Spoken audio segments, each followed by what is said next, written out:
Assalamualaikum warahmatullahi wabarakatuh. Bismillahirrahmanirrahim. Alhamdulillahi rabbil alamin. Wabihi nasta'in. Wa ala umurid dunya waddin. Sayyidina wa maulana Muhammadin. Amma ba'du. Kami dari kelompok 2 mata kuliah Nahwu Ismi ingin mempresentasikan hasil kerja kelompok kami, yaitu tentang penjelasan tentang mubtada dan khobar.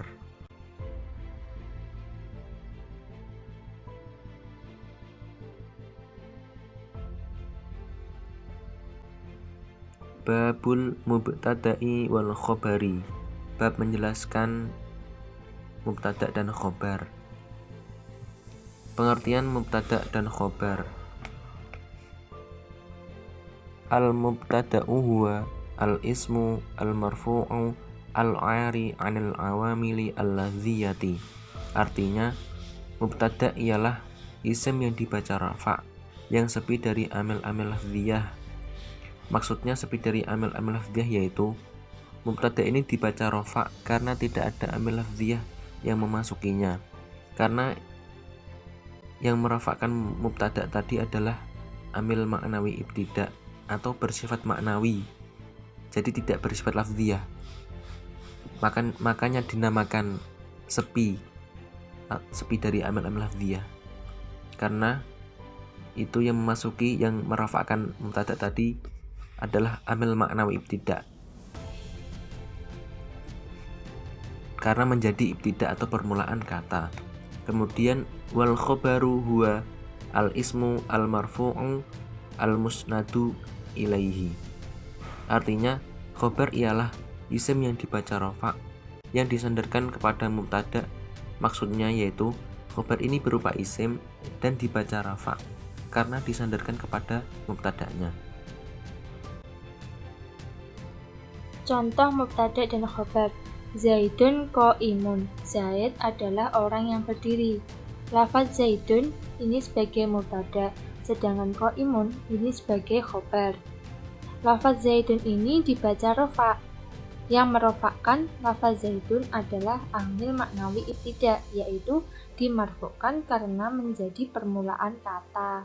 Sedangkan lafaz qa'imun ini yang merofakkan yaitu Zaidun karena khobar yaitu isim yang dibaca rafa yang disandarkan kepada mubtada, yaitu maksudnya khobar ini mengikuti mubtadanya.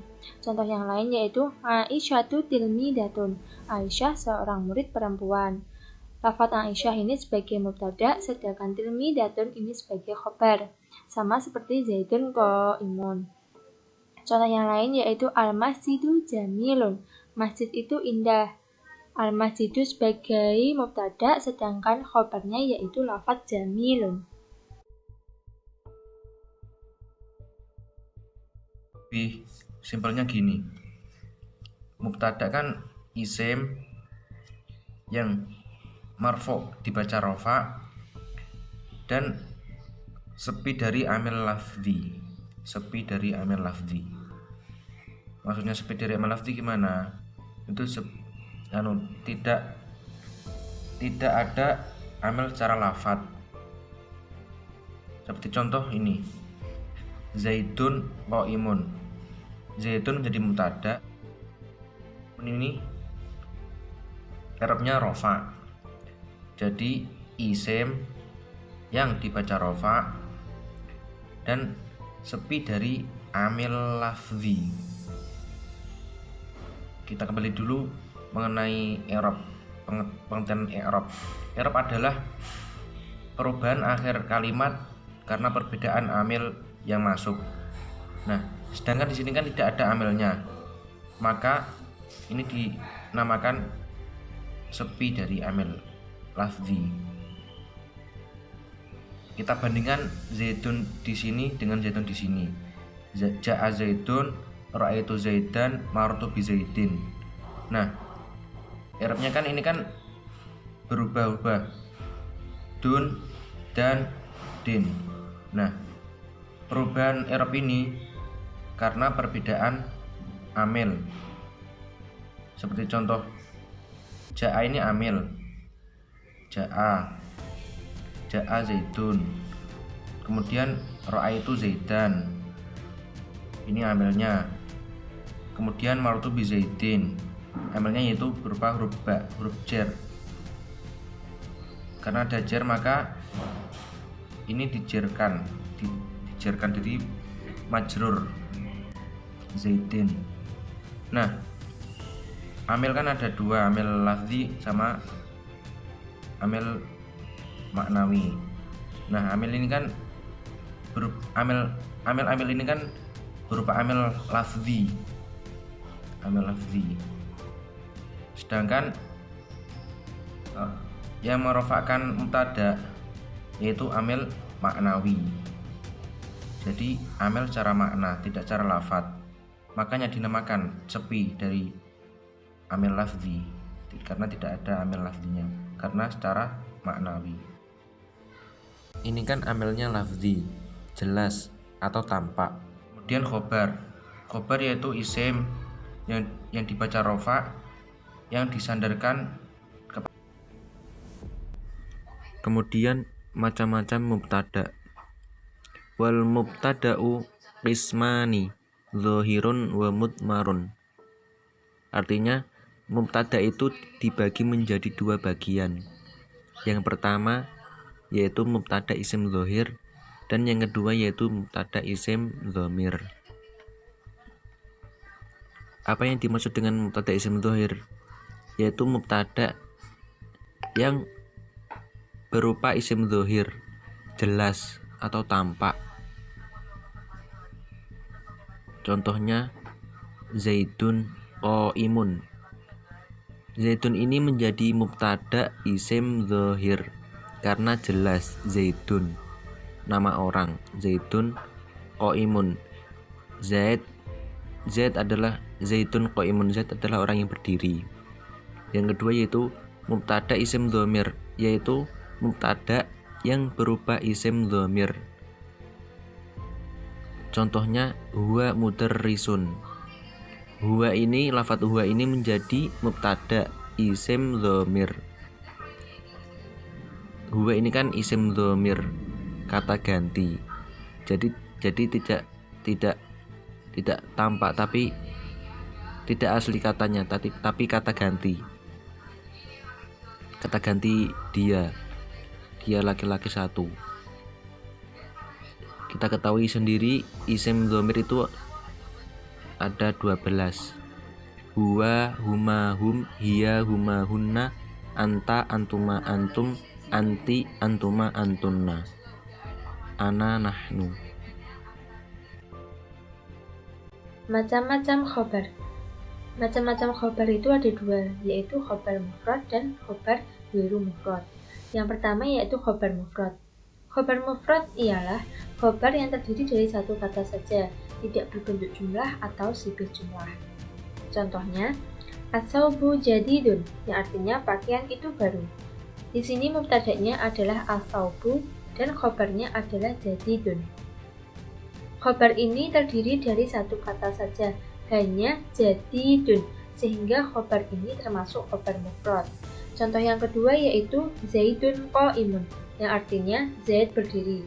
Di sini mubtada'nya adalah kata zaidun dan khobarnya yaitu kata qaimun. Kemudian yang kedua yaitu khobar ghairu mufrad, ialah khobar yang terdiri dari jumlah atau syibih jumlah. Jadi khobar ghairu mufrad itu ada 4 macam. Yang terdiri dari jumlah itu ada 2 macam, yaitu jumlah ismiyah dan jumlah fi'liyah. Dan yang terdiri dari syibih jumlah itu juga ada 2 macam, yaitu jar majrur dan dzaraf. Yang pertama, jumlah ismiyah. Contohnya yaitu Zaidun abuhu falahun. Ayahnya Zaid adalah seorang petani. Di sini mubtada'nya yaitu Zaidun dan khobarnya yaitu abuhu falahun. Abuhu falahun ini menjadi khobar ghair mufrad yang berupa jumlah ismiyah. Contoh yang kedua yaitu huwallahu ahadun. Dialah Allah yang Maha Esa. Di sini mubtada'nya yaitu huwa dan khobarnya Allahu ahadun. Allahu ahadun ini menjadi khobar ghairu mufrad yang berupa jumlah ismiyah.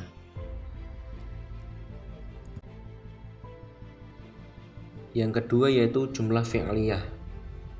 Contohnya Zaidun qoma abuhu. Zaid, ayahnya telah berdiri. Jadi yang berdiri itu ayahnya, bukan Zaid.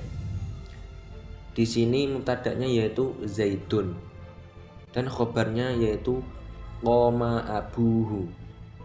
Qoma abuhu ini menjadi khobar ghairu mufrad yang berupa jumlah fi'liyah.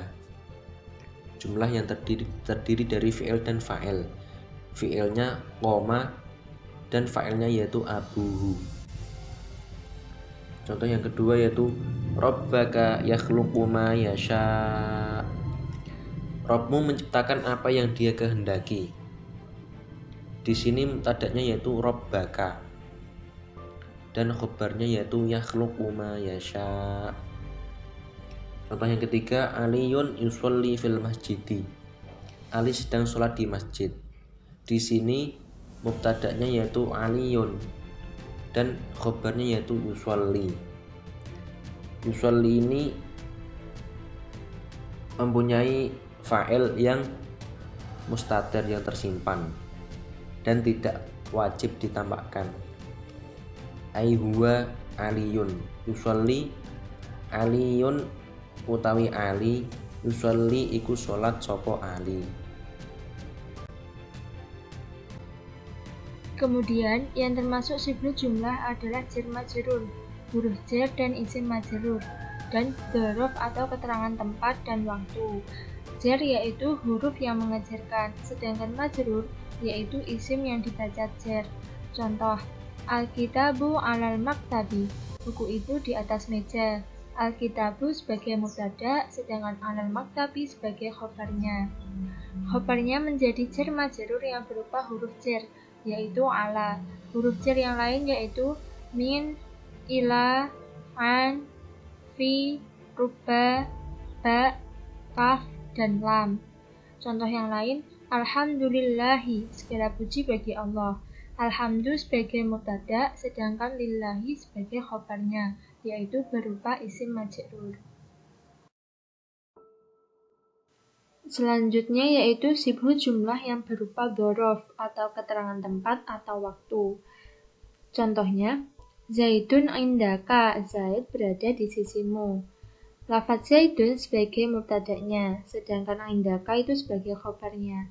Karena indaka itu artinya di sisimu, merupakan keterangan tempat.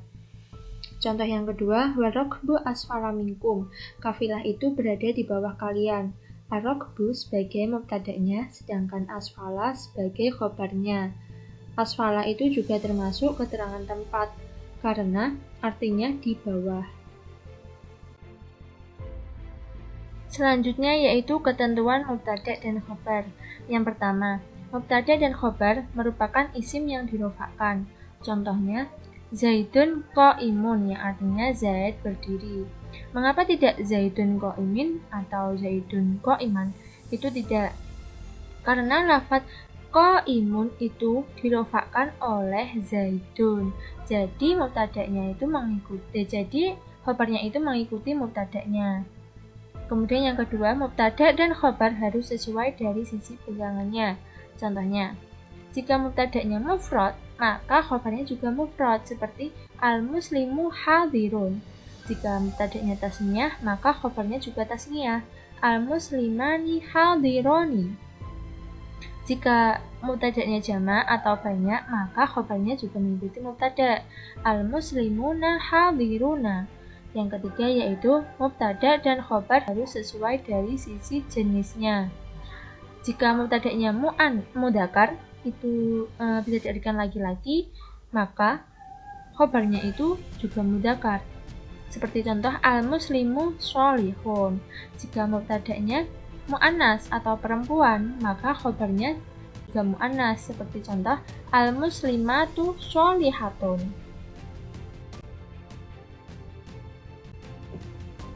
Cukup sekian presentasi dari kelompok kami mengenai bab mubtada dan khobar. Apabila ada materi atau penjelasan kami yang kurang tepat, mohon untuk dimaafkan. Wassalamualaikum warahmatullahi wabarakatuh.